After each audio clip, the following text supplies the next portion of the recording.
How's it going, everybody? Welcome to my Game of Thrones reviews and recaps I'm going to be doing for each episode of Season 7. And the first episode, of course, was titled Dragonstone. Let's just jump right into the episode and get talking about it. Again, a big spoiler warning.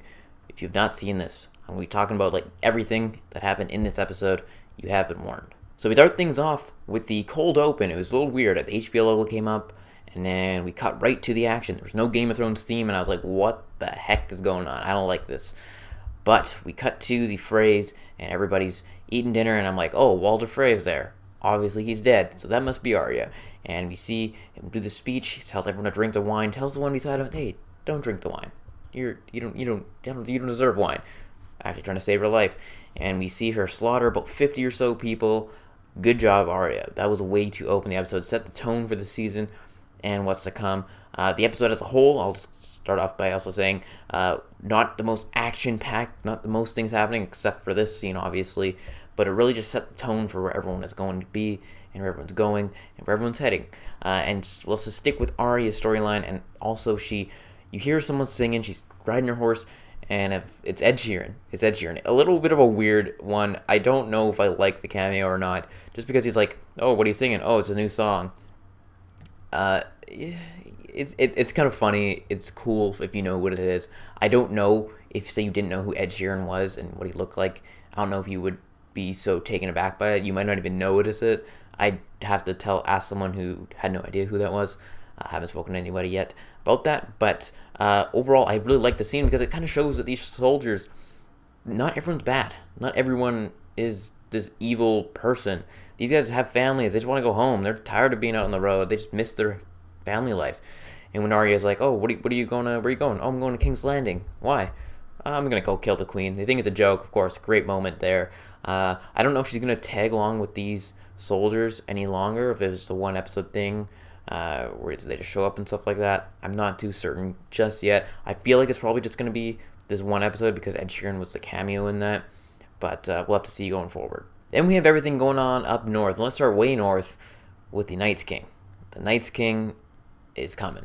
They're coming. And of course, we'll all link up with what's happening with the Hound storyline. We find out that they're also going across where Eastwatch is. They're going to go around the wall, it seems.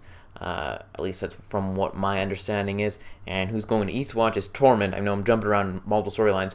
But you see these Night's Watch, the Night's King, not Night's Watch, the Night's King coming with his army full of the undead and giant whites.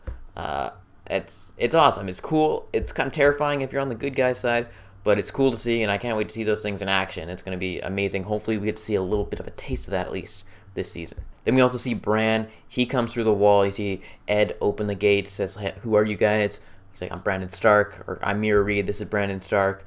This is how we know that you're Hugh. And they go through the wall. I have a theory. I mean, I've heard this theory. Because Bran is touched with the kind of that curse, I guess, or whatever you want to call it, with the Night's King when he warged or went into the tree and saw the memories and everything like that, and the Night's King touched him and kind of broke the curse on where they were staying before. I wonder if that's going to be any significance of him going through the wall, because Benjen Stark said that he can't go through there. There's some sort of magical spell on it. I can't walk through there. I wonder if that's going to potentially break the curse.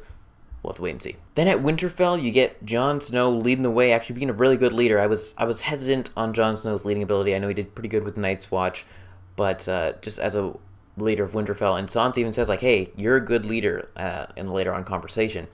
But you get to see a couple of the other houses, like the Karstarks, bend the knee. He doesn't want to kill them. Sansa's kind of questioning Jon a little bit, probably from that influence from Littlefinger and being around Cersei, which Jon, of course, points out.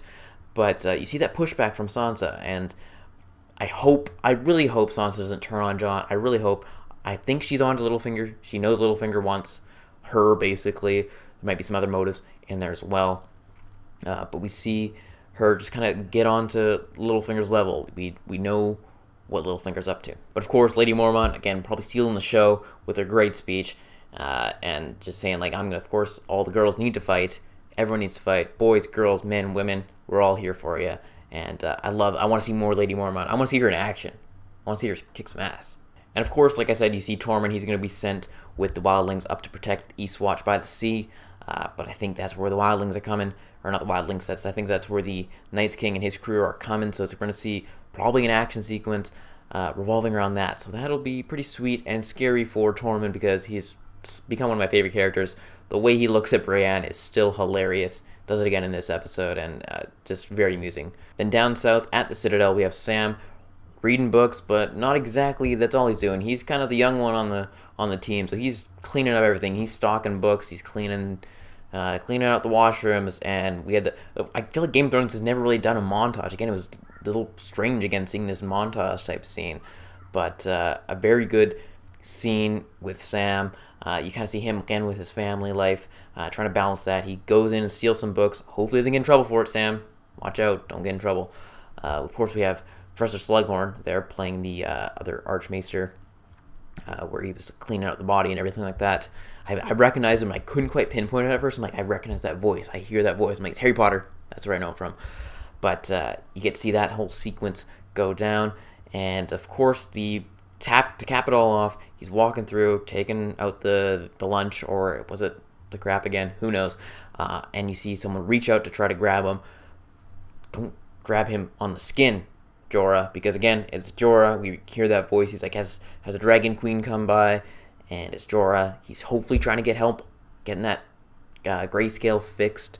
Hopefully he can get buff through it. I mean, I like the Jorah character. I don't want to see him die. He's just, he's a fighter. So go Jorah. And going back to the Hound and everything like that, I believe that was the same cabin that Arya and the Hound went to the first time. I'm not positive on it. It was tough to remember that part.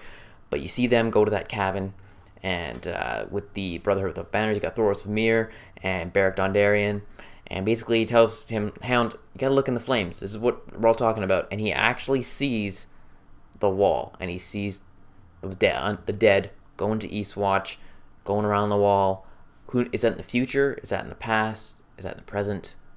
Remains to be seen just yet, but a very exciting prospect nonetheless. And seeing the Hound kind of believe and try to get on board with this Lord of Light thing is going to be a very interesting thing to grasp with it, because afterwards, again, he goes out to bury the dead out on the fields over there, and you kind of hear him trying to talk about the gods again, the new gods and everything like that.